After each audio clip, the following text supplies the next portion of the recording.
விலை பேசப்படுகிறார்களா வைத்தியர் அர்ஜுனா அவர்களுடைய அணியினர்? இதுதான் இன்றைய பிரதான தலைப்புச் செய்தியாக இருக்கின்றது. வைத்தியர் அர்ஜுனா அவர்களுடைய அணியினர் இப்பொழுது விலை பேசப்பட்டு கொண்டிருக்கின்றார்கள், அல்லது வைத்தியர் அர்ஜுனா அவர்களுக்கு விலை பேசும் படலம் அரங்கேறிக் கொண்டிருக்கின்றது. இவைகளை மையப்படுத்திய செய்திகள் இன்று உலா வந்து கொண்டிருக்கின்றன. இதற்கான விளக்கம் என்ன? உண்மையிலே வைத்தியர் அர்ஜுனா அணியினர் அடுத்தவர்கள் ஆட்சி அமைப்பதற்கான களத்தை முன்னிலைப்படுத்தி அதற்காக பேசப்படுகின்ற விலைகளில் இவர்களும் அடக்கமாகிக் கொண்டிருக்கிறார்களா என்கின்ற ஒரு கேள்வி எழும்பியிருக்கக்கூடிய சூழலில் அது சார்ந்த கருத்துக்களை பார்ப்பது சிறப்பு சேர்க்கும் என்கின்ற கோணத்தில்தான் இந்த காணொளி. எனவே இந்த காணொலியை கடைசி வரை பாருங்கள். நாங்கள் பல விடயங்களை குறித்து இந்த காணொலியிலே பேச இருக்கின்றோம். வைத்தியர் அர்ஜுனா அவர்களை மையப்படுத்தி பல விமர்சனங்கள் வைக்கப்பட்டு கொண்டிருக்கிறது என்பதை வைத்தியர் அர்ஜுனா அவர்களே இப்பொழுது தன்னுடைய காணொலியில் குறிப்பிடுகின்றார். இங்கு பல கட்சிகள் இருக்கிறார்கள். அந்த கட்சிகளுடைய முதலாவது கடமையாக என்னை விமர்சிப்பதுதான் அவர்களுடைய கடமையாக இருக்கிறது. தொடர்ந்து அதைத்தான் செய்து கொண்டு இருக்கின்றார்கள். தற்பொழுது யார் எந்தெந்த நகர சபைகளை கைப்பற்றுவது என்கின்ற விடயத்தில் பல போட்டிகள் நடந்து கொண்டிருக்கின்றது. இதுவரை எதிர்த்திருந்த கட்சிகள் ஒன்று சேர்வதும், அல்லது இதற்கு முன்பால் கீரியும் பாம்புமாக இருந்த கட்சிகள் கை குலுக்கிக் கொண்டு எங்களுக்கு நகரசபை போதும் என்கின்ற அடிப்படையில் பயணிக்கக்கூடிய விடயங்களும் தொடர்ந்து கொண்டு இருக்கின்றது. என்னை பொறுத்த மட்டில் என்னுடைய கையிலே 3 நபர்கள் இருக்கிறார்கள். அதாவது 3 பேர் வெற்றி பெற்று இருக்கிறார்கள். இந்த 3 பேரிடமும் நான் ஒரு விடயத்தை தான் எடுத்து வைத்திருக்கிறேன். நாம் நடுநிலை வகிக்க வேண்டும். மக்கள் நம்மளை தேர்ந்தெடுத்திருக்கின்றார்கள்.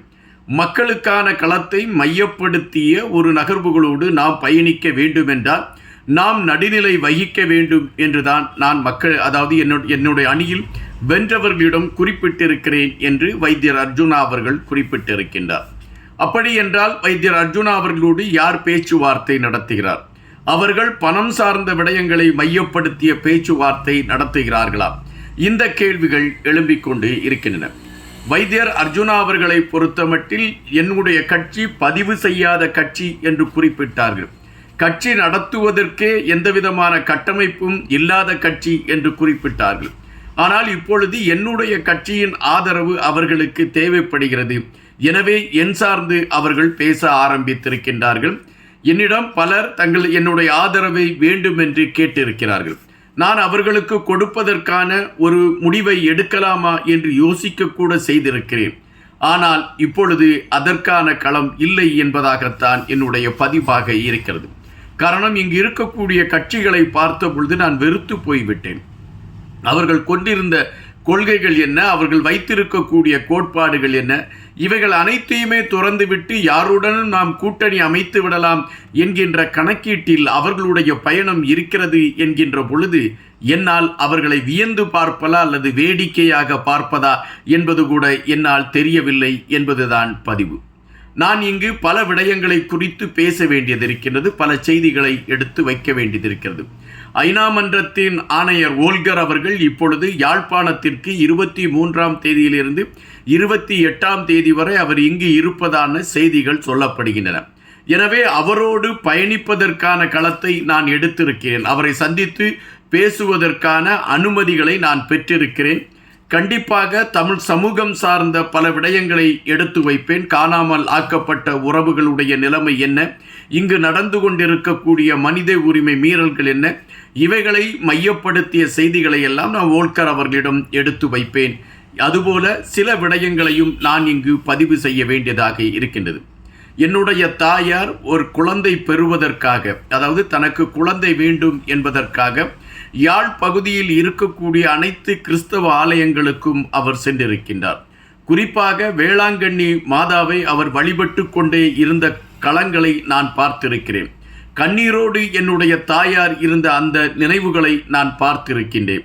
அப்படி பார்த்திருக்கக்கூடிய சூழலில் அவைகள் இன்றும் என்னுடைய மனதில் பசுமரத்து ஆணி போல பதிந்திருக்கிறது என்பதை நான் இங்கு பதிவு செய்ய வேண்டியதாக இருக்கின்றது. இந்த மக்களுக்காக களத்தில் நின்ற எங்களுடைய குடும்பம் எப்படியெல்லாம் இன்னல்களை பட்டது என்கின்ற விடயத்தையும் நான் பார்த்திருக்கிறேன். தற்பொழுது எனக்கு உதவி செய்து கொண்டிருக்கக்கூடிய புலம்பெயர்ந்த தமிழர்களிடம் எதற்கான உதவி எனக்கு தேவை என்பதை நான் தெளிவாக எடுத்து வைத்துதான் உதவிகளை வாங்கி கொண்டிருக்கின்றேன். அந்த உதவிகளுக்கான கணக்குகள் கூட எடுத்து வைக்கப்படுகின்றது. ஆனால் என் மீது தொடர் விமர்சனங்கள் வைக்கப்பட்டு கொண்டே இருக்கின்றன. ஆனால் இப்பொழுது யார் யார் விமர்சித்தார்களோ அவர்கள் அனைவருமே என்னை தேடி வந்து என்னோடு கை குலுக்குவதற்கான களத்தை எடுத்து கொண்டிருக்கின்றார்கள். வைத்தியர் அவர்கள் எங்களுக்கு ஆதரவு தந்துவிட்டால் நாங்கள் நகர சபையிலே நாங்கள் போய் ஒய்யாரமாய் உட்கார்ந்து கொள்வோம் என்கின்ற எண்ணத்தில் அவர்கள் கருத்துக்களை பதிவிடக்கூடியதை நான் பார்த்திருக்கின்றேன்.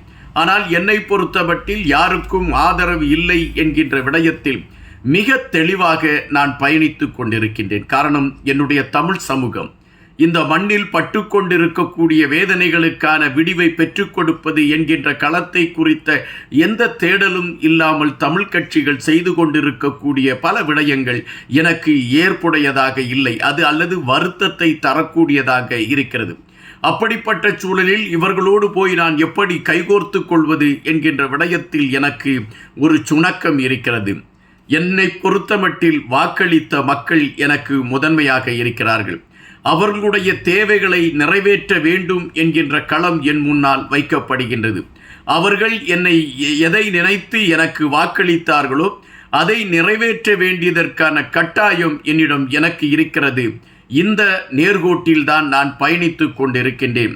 எனவே இந்த நகரசபையை கைப்பற்றக்கூடிய விடயங்களில் அல்லது இந்த நகரசபையை கைப்பற்றி விடலாம் என்று கனவு கண்டுகொண்டு என்னை சந்தித்து என்னிடம் விலை பேசுவதற்கான முயற்சிகளை எடுக்கக்கூடியவர்களுக்கு நான் சொல்வது ஒன்றுதான். நான் நடுநிலைமை வகிக்கத்தான் போகிறேன். பாராளுமன்றத்தில் என் அருகில் இருக்கக்கூடிய சக நாடாளுமன்ற தமிழ் சார்ந்த உறுப்பினர்கள் இப்பொழுது அவர்களுக்கு நகர சபையில் அவர்கள் தங்களுடைய களத்தை நிறுவுவதற்கு என்னுடைய உதவி தேவை. நான் அவர்களை அண்ணன் என்று தான் அழைத்து கொண்டிருக்கிறேன்.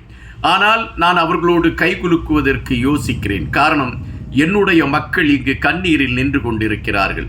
அவர்களுடைய கண்ணீரை துடைப்பதற்கான ஒரு களம் உருவாகாத பட்சத்தில் அந்த களத்தை உருவாக்க வேண்டிய தமிழ் கட்சிகள் அரசியல் சார்ந்த பயணத்தை எடுத்துக்கொண்டு பயணிப்பது வேதனையாக இருக்கிறது என்ற ஒரு கருத்தை தான் என்னால் பதிவிட முடியும் என்று வைத்தியர் அர்ஜுனா அவர்கள் குறிப்பிட்டிருக்கின்றார். அப்படி என்றால் வைத்தியர் அர்ஜுனா அவர்களுடைய கட்சியை சார்ந்தவர்கள், அது அவரோடு பயணித்து கொண்டு இருக்கக்கூடியவர்களை விலை பேசக்கூடிய நகர்வுகள் நடந்திருக்கிறது என்பதை நாம் இங்கு பதிவு செய்ய வேண்டியதாக இருக்கின்றது.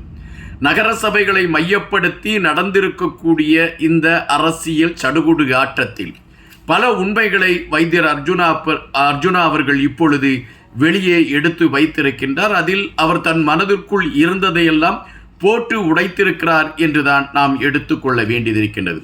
உண்மையிலே இப்பொழுது நடந்து கொண்டிருக்கக்கூடிய அரசியலை மையப்படுத்திய உண்மை நிலைகள் வெளியே தெரிய வேண்டுமென்றால் அது வைத்தியர் அர்ஜுனா அவர்கள் வெளியிடக்கூடிய காணொலிகளை பார்த்து கொண்டிருந்தாலே அந்த உண்மை நிலை தெரிவதற்கான ஒரு வாய்ப்பு அமைந்துவிடும் என்பதுதான் நிஜம். காத்திருப்போம். இன்னும் பல செய்திகளோடு தினமும் உங்களை சந்திக்கின்றேன். நன்றியுடன் இன்பா.